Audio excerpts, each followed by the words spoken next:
Hi, so welcome to the India Market Review by Bangalore Investors Club. This is Dr. Musa speaking. This is 12th of June for the week ending Friday, 12th June 2015.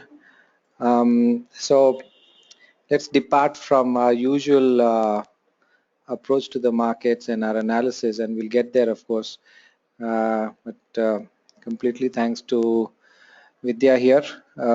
These are some data that because Vidya is made available, we can have the benefit of discussing. So first of all, just to quickly look at where the Nifty is. So this is Nifty's weekly chart, including this week's update, and you can see that we have another red candle this week. Of course, a little less strong than the previous week, but nevertheless a red candle. And like I've mentioned in some of the previous IMRs, you could have we've had in the last 3 months, 4 months, three continuous red candle weeks with the 600-point drop. And so far, this has gone just from 8,400 to 8,000. So 400 points. Easily another 200 point could be left if you go by the previous examples here, which means that from 7,900 or let's say even 8,000, 7,800 should be a distinct possibility. We have spoken about this 7-month head and shoulder top, left shoulder there, massive head, right shoulder breakdown, a test of the neckline here, which was one of the biggest bull traps I have seen in my experience. And after that, the test a double top at the neckline.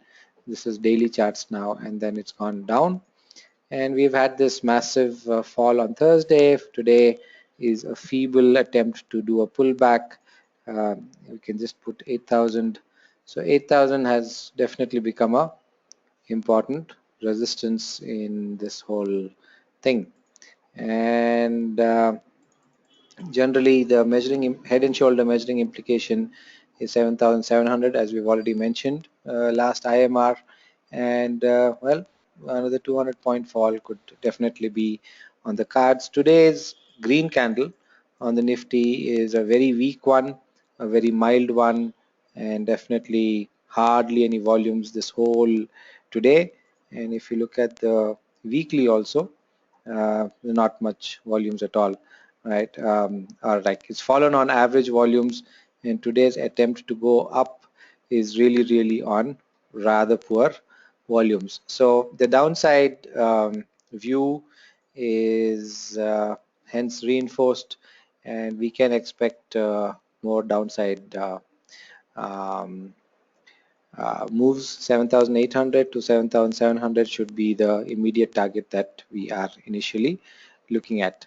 There could be a bounce, however, of I think maybe around 8,050, 8,100 tops, but it's very unlikely that we're going to go above that at this point, and then we should probably come back down, right?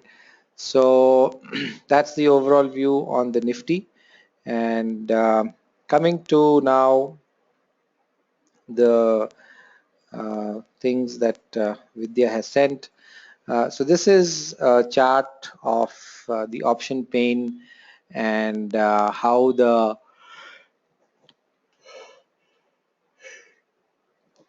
open interest is stacking up on the puts and the call side. Those of you who are not very comfortable or familiar with OI may not understand this completely. We will not have the time to do a theoretical review of this at this point. For those of you who know, you will appreciate the what we're seeing here. So essentially what you have here is how the option pain has moved over the last couple of days. So we're starting 8th of June, and if I go to next, please observe the following: how this red side changes here and how the blue side changes here. And what you can see is, the red side increased, the blue also increased, then the red has increased more, and you can see that this is becoming deeper and wider. So I'll run this again, right? So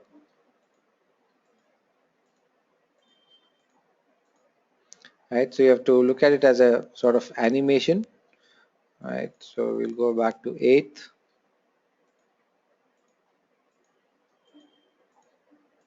right? And so I'll go back again. So just fast.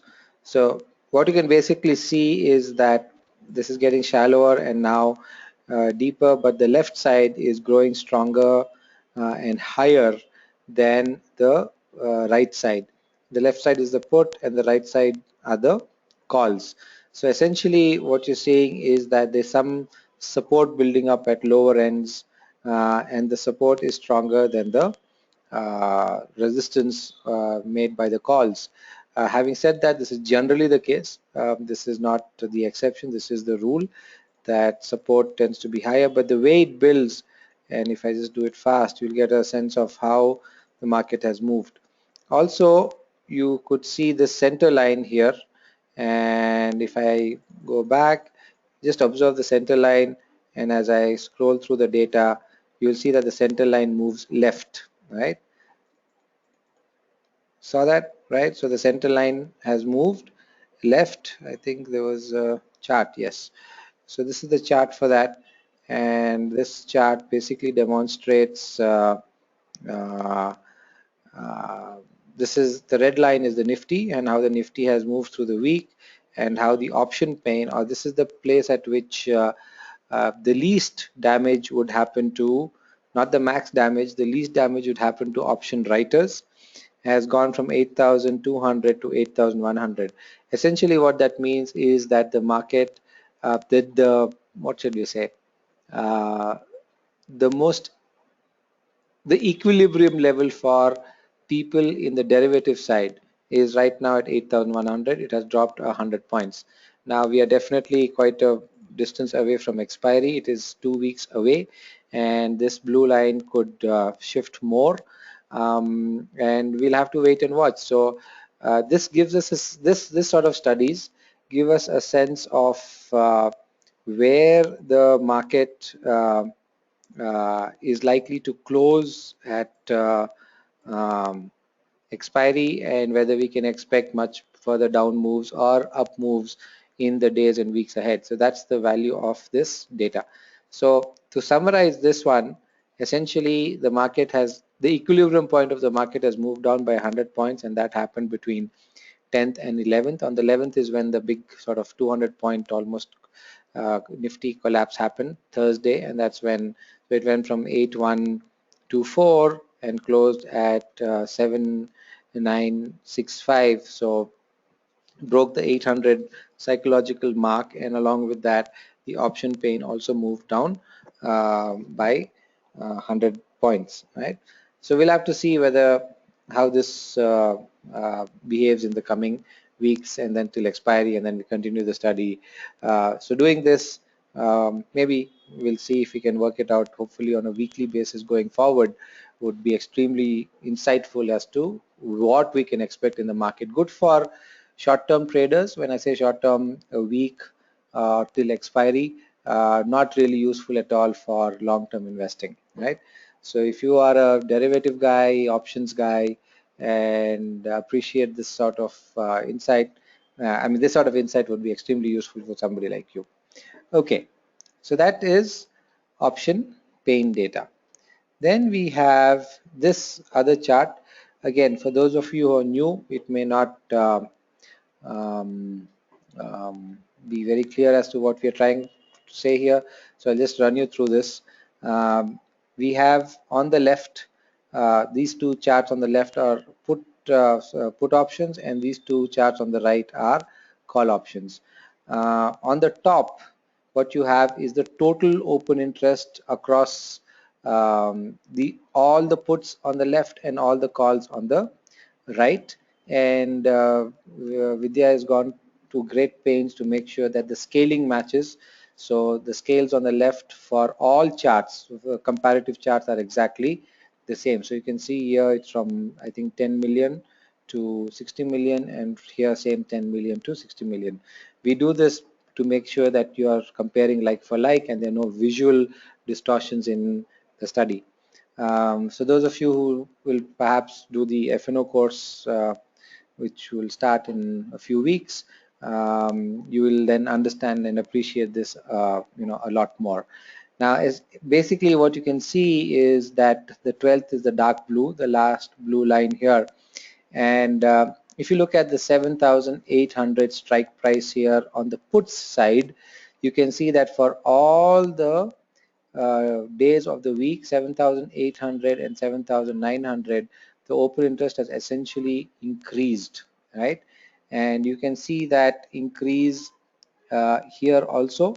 This bottom chart is how much the OI has changed day by day, and the top chart is how much the absolute OI or the open interest is.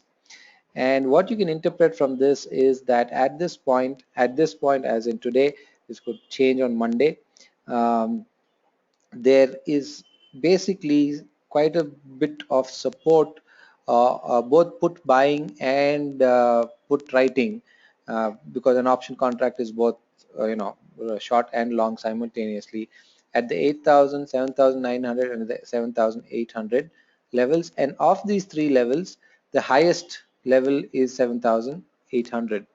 Now, from a put writer's perspective, this is the level which is expected not to break.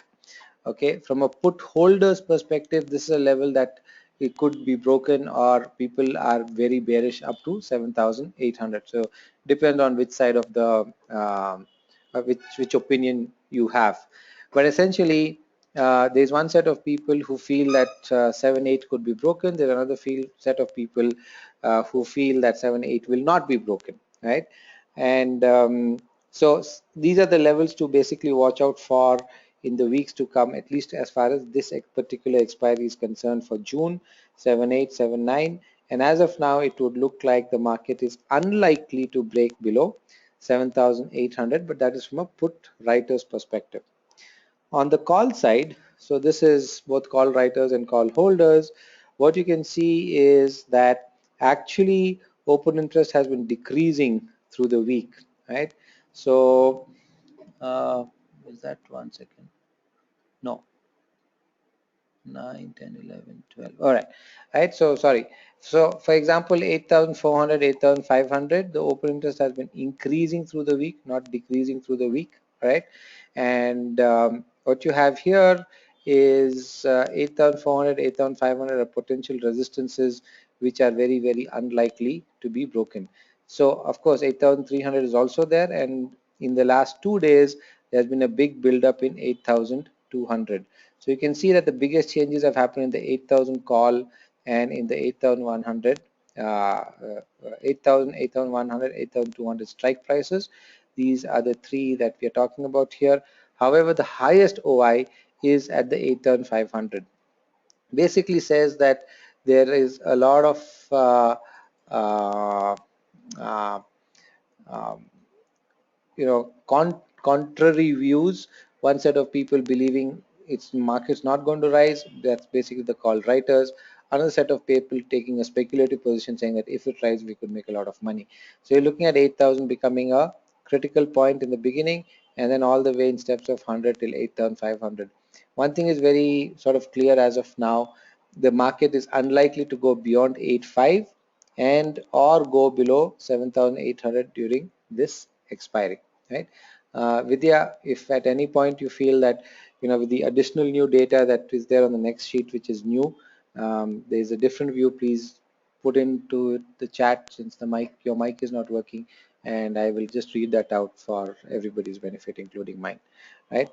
So this is the view at this point. So 7-8. So the 7,700 target on the Nifty from the head and shoulder is unlikely to happen during this expiry as of now.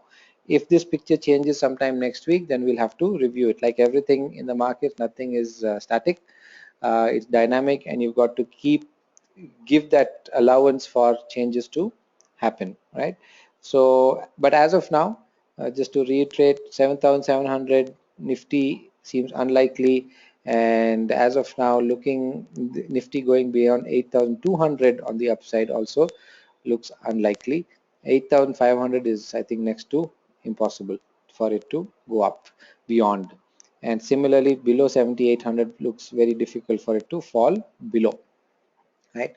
So I would say for the coming week, we are looking at maybe a 200 point downside max. All right. Again, max is for the data that we have today, and I don't think we're going to see more than 8,200 for now, right? So 200 points plus minus where we are is the range in which the market is likely to be for the foreseeable future, until and unless something dramatically changes in this data, which normally it does not, right? So until and unless there's some global or national event of major consequence, this will usually not change dramatically on a day-to-day or a week-to-week basis, right?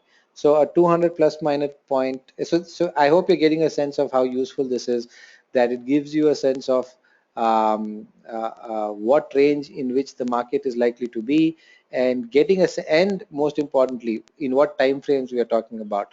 When you get this sort of a view in terms of what range and what time frames, then it allows you and I to actually have much more grounded expectations for a very clear foreseeable future. And you can use this information for if you are, like, I don't know, managing your money actively, managing a portfolio. It will definitely go a long way in being professional about how you manage and how you set expectations for yourself, etc. Right? Okay. Next is this new data that Vidya has worked on.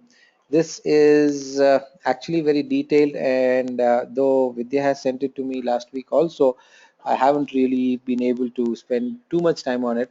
We'll do that next week and probably have better views. So I will just use what Vidya's summary is. So in this, basically the first four charts, so this four charts is, I think, what Vidya is referring to, right, Vidya? I mean, just confirm or give inputs as we go along, please. Will give us a perspective of who. All right, so till now we talked about levels, we talked about how much, how far, and by when. All right, now we are talking about participants. We are talking about who is writing and who is going long on the individual options. And there are four categories that we basically are looking at. And these four categories are basically, so let me be clear. FIIs are foreign institutional investors. DIIs are domestic institutional investors. As you can see, the DIIs hardly participate, and we're looking at, let me start by looking at, let's say, where is that? Index futures. Yeah, this is the best place to start. So we're looking at index futures, and we say index futures, we're looking at Nifty futures, essentially, right? And I don't know, is Bank Nifty included in this, Vidya? Any idea?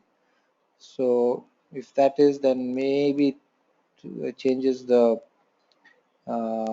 interpretation a bit, but mostly it'll be, Nifty anyhow, even if Bank Nifty is included. Something we should find out. So first of all, what you can see is that you're looking at who futures long, futures short here. Again, futures long, futures short, futures long, futures short for the last 3 days, right? And one second, so many things.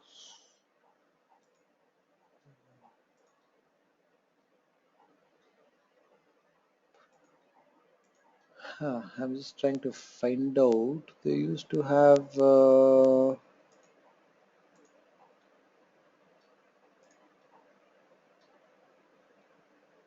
these. Right. Great, excellent. Uh,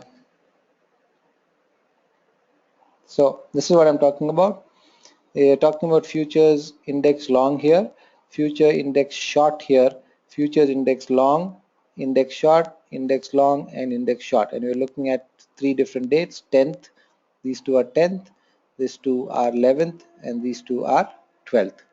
And if you look at this, so basically looking at Nifty and Bank Nifty, you will see that if you look at the most recent data, this is today's, you will see that basically the any DIIs, the domestic institutional investors, are hardly significant players on this, so you might as well forget about them.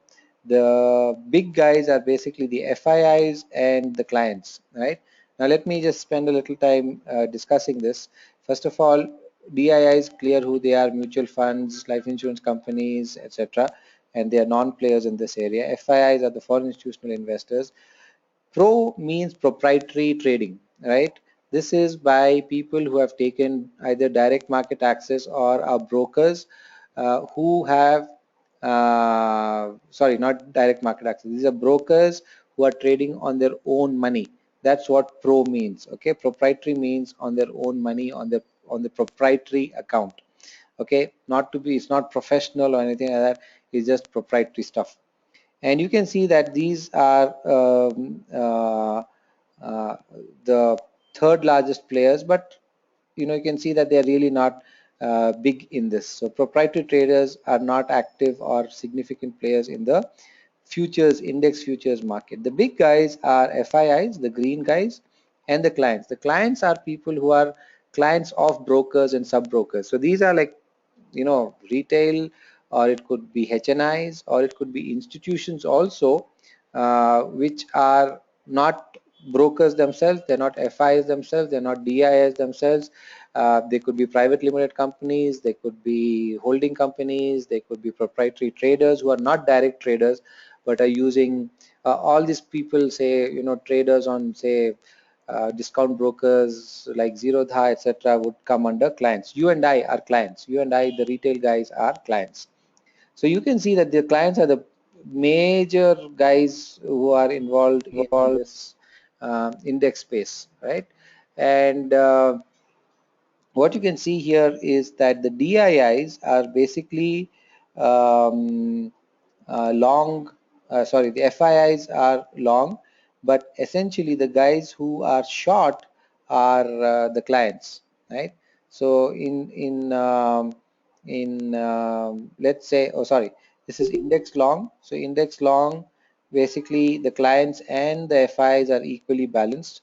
And on the index short, so you can both be long and short. Again, I think it would be fair to say that these two are more or less, or the FIs are more short, all right, net they're more short on the various indices than the client. So you can see that the net FII position is short by a small margin. It's not very significant on index futures, right? Again, requesting Vidya that if there's a different view, please chip in since you've been working on this data, right? So this is on the index futures. Now if we come to the index um, futures stock, right? Stock futures. I just for the sake of simplicity, I'm not going to go through the middle half of this chart right now. The second half, I'll just focus on that. I think it's going to take people some time to assimilate this, and yeah.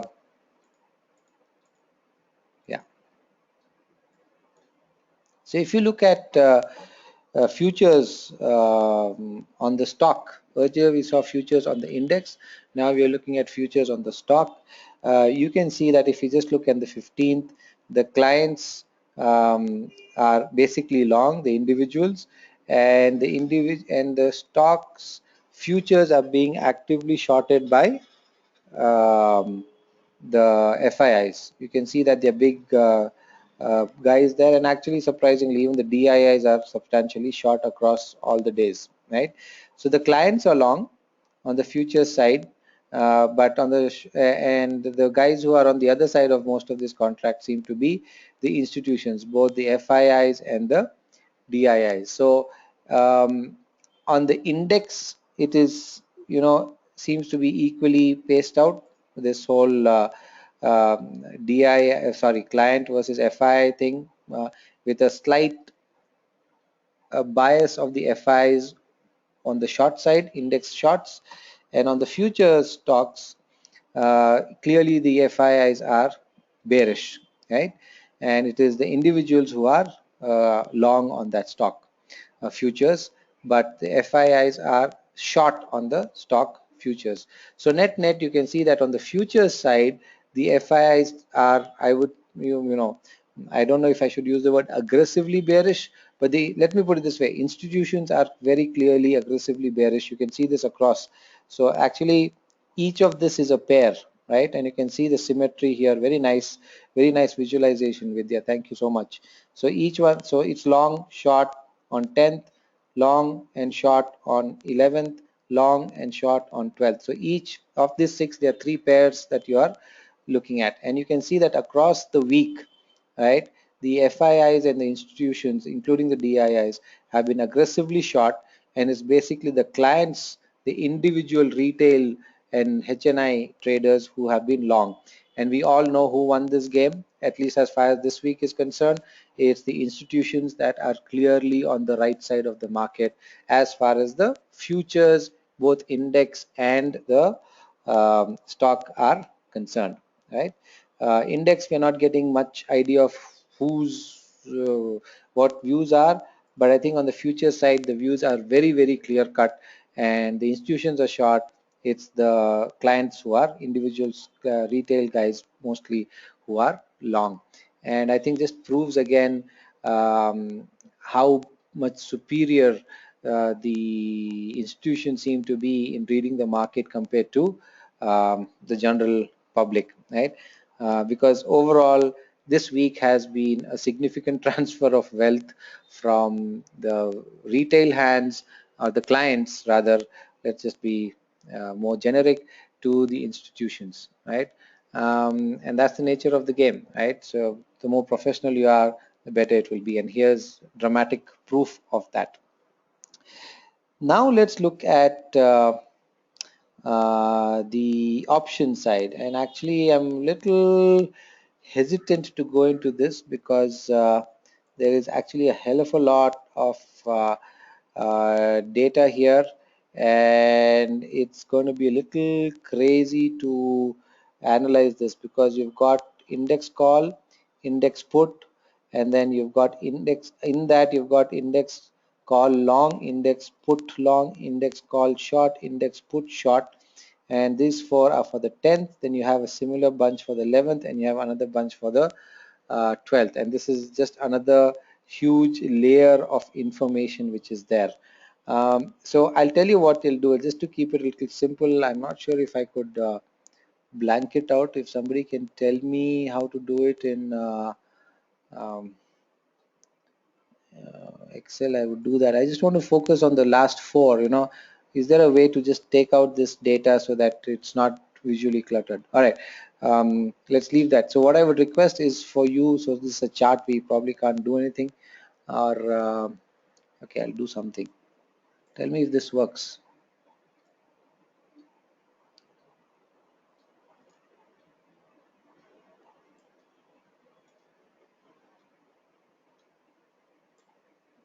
Yeah, all right, so you should be able to see only four uh, bars, correct?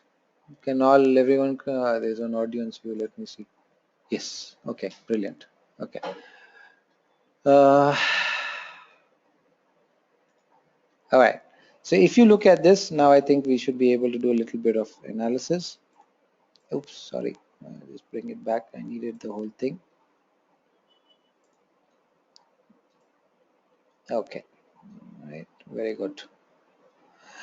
Okay. So what we have here is index calls long for 12th of June, and what you can see is on the call side is basically the individuals who are long. So you remember this this 8,000 big change in open interest for 8,000, 8,100, 8,200 calls.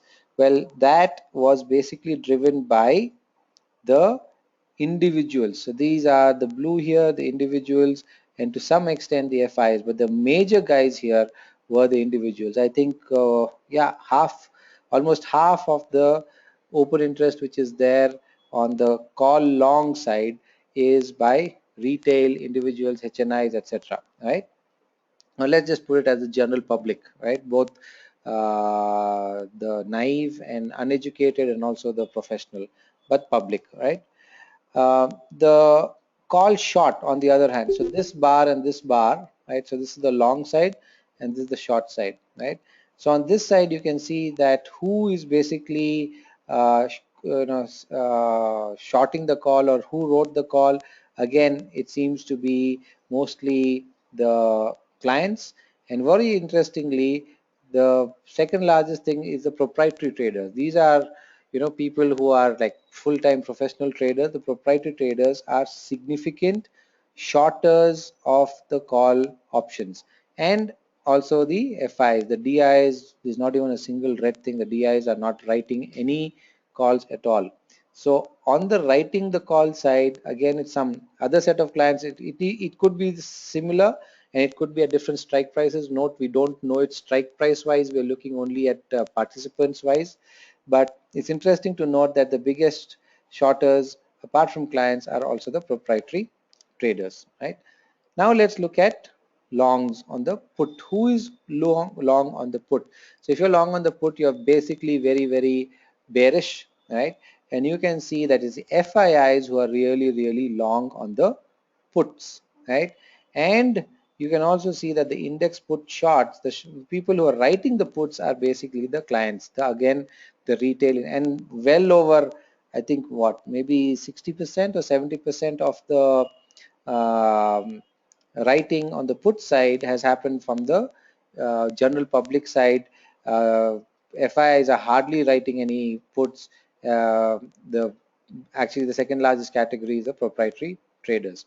So here you're getting a even better view of what the views of each of the participants are. And generally we have gone along by, we have kept saying that the institutional guys then definitely tend to have a superior insight into the market.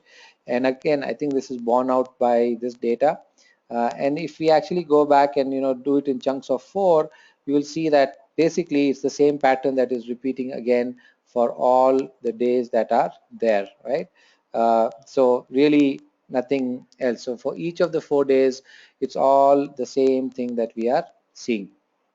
Uh, so just coming back to this, the same proportions, the same sort of behavior, the views have consistently been the same for the last 3 days of this week, and there's really no dramatic shift. So coming back to this latest data that we have, what you can clearly infer is that the FIIs are clearly bearish on the market. They are aggressively long on the puts. It really doesn't matter what strike prices. It would be nice to know what strike price specifically they are, bearish on, but unfortunately that data is not public on the NSE website. If there was, then I'm sure Vidya would have drilled even deeper, would have got strike-wise participation intervals, right? But unfortunately, right now we don't have access to that. Or I don't know, maybe if you can dig further, maybe you'll find something. But this is really brilliant.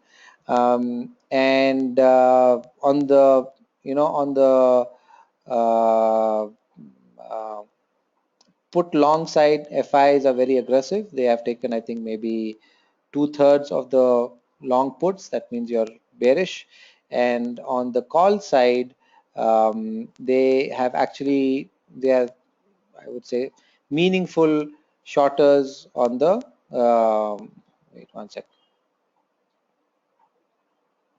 Yeah.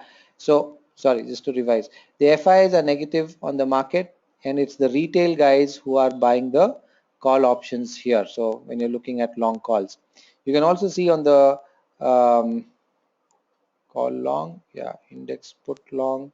So uh, retail guys are bullish and expecting the market to go up, and they are buying. They're the primary buyers of call options. The primary buyers of put options are the FIIs. Okay, so they have a bearish view. The primary writers of calls are again individuals, right, and the general public and proprietary traders. FIs are the least interested in writing the calls, which is very interesting and very insightful. And those who are writing the puts are again basically the clients. So what you can see here is, if you look at the longs together, which is what these two are, and the shorts on this side, the longs are, if you total this up, you would see that FIs are the guys who are actually buying the options, and it is the clients and the proprietary traders who are writing the options.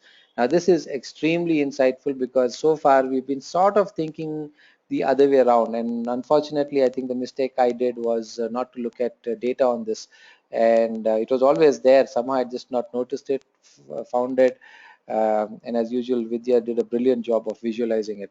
And what you can see from this data is that the FIs are option buyers, and it is the non-FIIs who are the option writers. And the direction of their option buying is on the put side, which means that they're expecting even more bearish downside moves in the market. So if you combine now both the the options and the futures together, you are going to now actually get a really tremendous insight, and saying that FIs are overall now. If you remember when we looked at index options, right? Sorry, index futures, there wasn't much of a give and take, and the slight tilt was towards FIs being bearish, right? And on the future stock, they are clearly very bearish, right? You can see that even the DIIs are bearish. So this is again, I think you combine it all together, one can clearly say one thing, which is that the institutions, the FIs in particular, are very bearish on the market, and it is the non-institutions, the non-FIs who seem to be on the wrong side of the market, right? Do you all agree with me? Is there something you'd like to add? Is there anything you'd like to say? Please feel free. Anyone? Or if I can go on, just let me know if I can go on. Is this making sense? Is this giving us insights?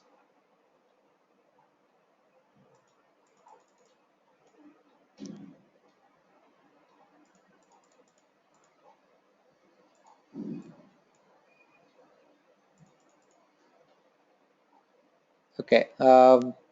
Vidya, would you overall agree with the interpretation? I'm asking because since you've worked so much on this data.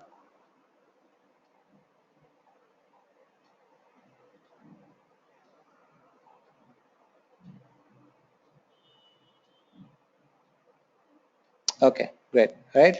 So this is data sourced from the NSE website on a daily basis, and as you can see, this analysis is clearly showing us where the views are stacked, and very clear demarcation as to who's bullish, who's bearish, and maybe to some extent who's sort of in between neutral, not really sure. Okay, so cool. I think fantastic stuff. If we can have this rolling in on a regular basis, I think it will give us some really, really uh, wonderful insight into what is in the future.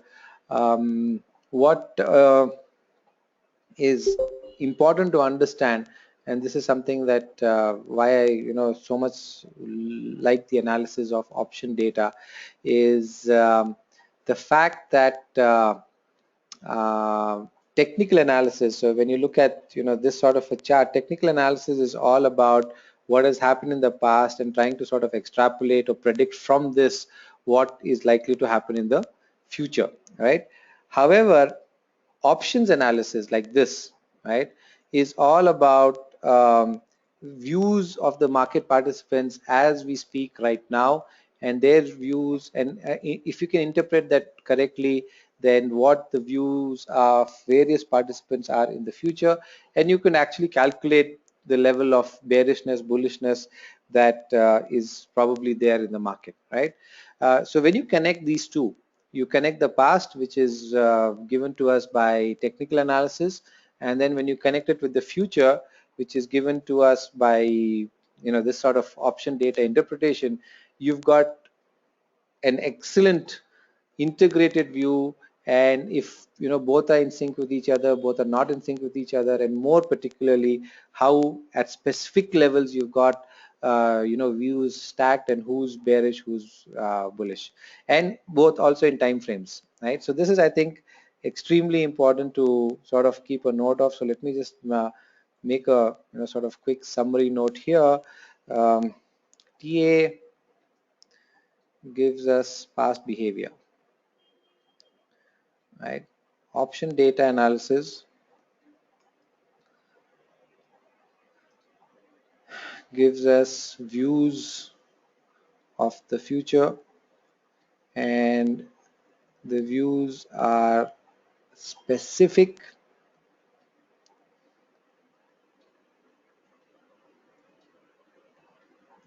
in levels, right, or prices, and in time, right?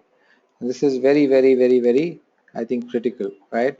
The fact that you can get both levels, specific in levels and prices, is the key thing here. And you got to, for those of us who really appreciate this, you'll know exactly what I'm talking about, right? Something we spend a lot of time talking about, your view in the FNO market. And yeah, so on the basis of this, now you could decide, you want to go long, you want to go short, which side do you want to stack your bets on, what side is the probability. And as we've been saying, institutions are definitely superior at this game, and you know maybe the proprietary traders are also much better, and you could sort of see that in okay, what is this option? All right, okay, so something that we did not do, let's do that also. Sid just sort of came on time but missed a few things. Please watch the recording. Really, really great stuff. Okay, and let's just blank out so that it's easier. It's in groups of 4. Okay, and if you look at here, so we're looking at the earlier we looked at option index, and here we're looking at option stock. You can see that when you're looking at long calls on individual stock calls, the individual retail general public is aggressive, very aggressive there, and there's hardly any participation by the anybody else, right? So almost all the buyers of call options are the general public. On the other hand, you can see that writers are very significantly the proprietary traders. In this whole thing, FIs and DIs, of course, non-existent, and FIs are hardly there. So they're not meaningful guys. They're rather meaningful participants on individual stocks. So the FIs have placed their bets basically on index futures, both Nifty and Bank Nifty, and index options, right? Both calls and puts. They have also placed their bets on stock futures, institutions, FI in the stock futures. But when it comes to stock options, they are really, really not in the game at all. This seems to be totally general public retail game versus some probably extremely motivated and very professional proprietary traders. So this is the general public versus the proprietary traders sub-market niche in stock options. The institutions are focusing on futures market and on the index options market. The stock options market is a general public versus proprietary guys. And when you look at the other side of uh, who's writing these, right? So long call and long short call. So you can see that the calls are basically being written by both the um, uh, clients, and then a lot by a proprietary traders. Okay, this is the call writers. If you look at the put side, so you've got the put long here, and sorry, right, and you've got the put short here. So you can see that there's a very big preference for people on the call side, very, very little preference for the put side. The total open interest on the puts is less than half of the total open interest of the calls. This is again very insightful. I think it's more a reflection of people's behavior and what they're comfortable with, and we keep seeing and we keep talking about, most people just don't like to look at markets going down. Most people's preference is to see markets going up, and in the options market you do that through the call side, and you can see the dramatic difference between the participation and open interest of puts versus calls. So the puts are less than half of the calls, and that's just a reflection, again, as I'm saying, of behavior. And whatever there is on the puts, again, basically given by clients and very nicely balanced here. Unlike in calls where it is so dramatically different, on the puts it's very nicely balanced, and therefore there's not really much to say. You have proprietary guys going long on puts, you've got proprietary guys going short on puts, you've got clients going long on puts, you've got clients going short on puts. So net, I would say you could sort of cancel this out, and both in terms of size and both in terms of proportionals, both on the long and calls, long and short side. But on the call option side, there's a very big dramatic difference, right? This proprietary call writers, I think, just tell you again where the niche or the sub market in the sub market is, right? So this is great.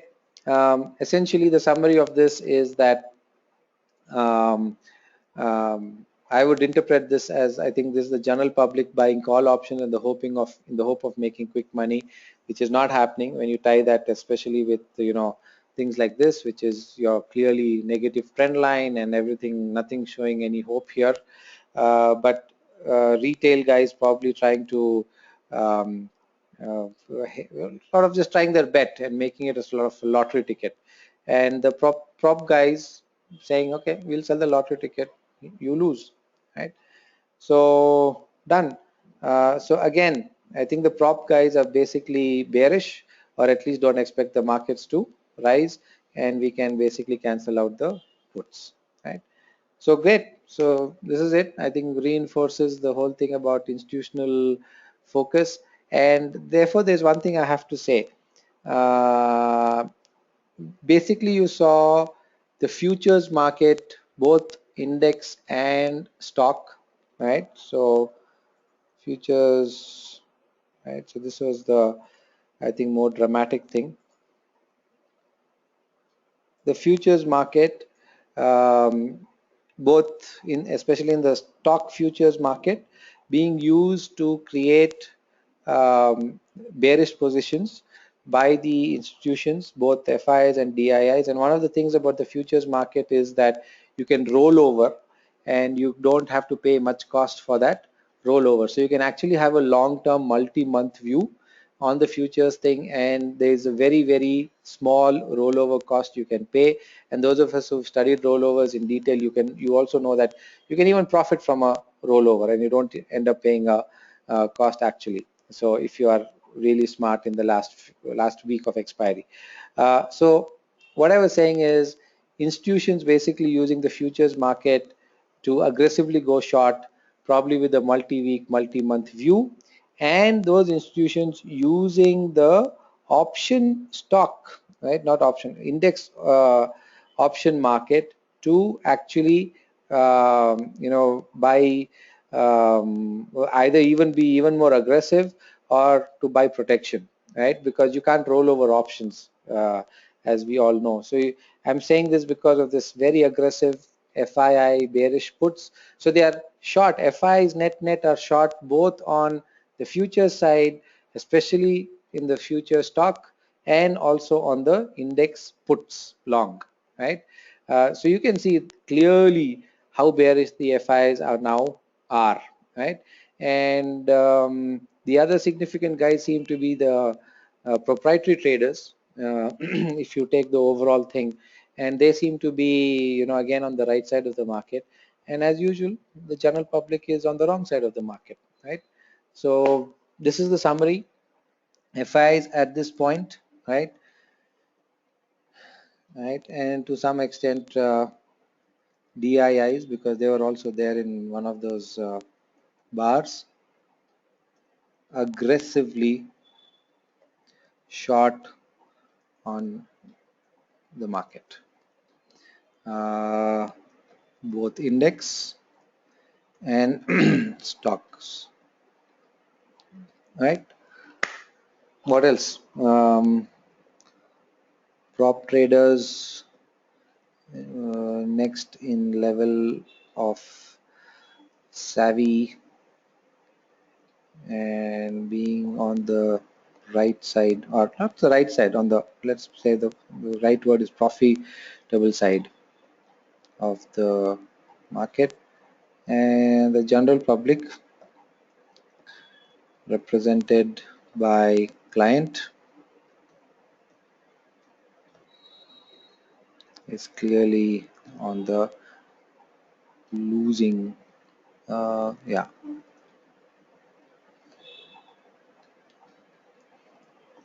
done. Do we agree on this? Anyone wants to add or say anything?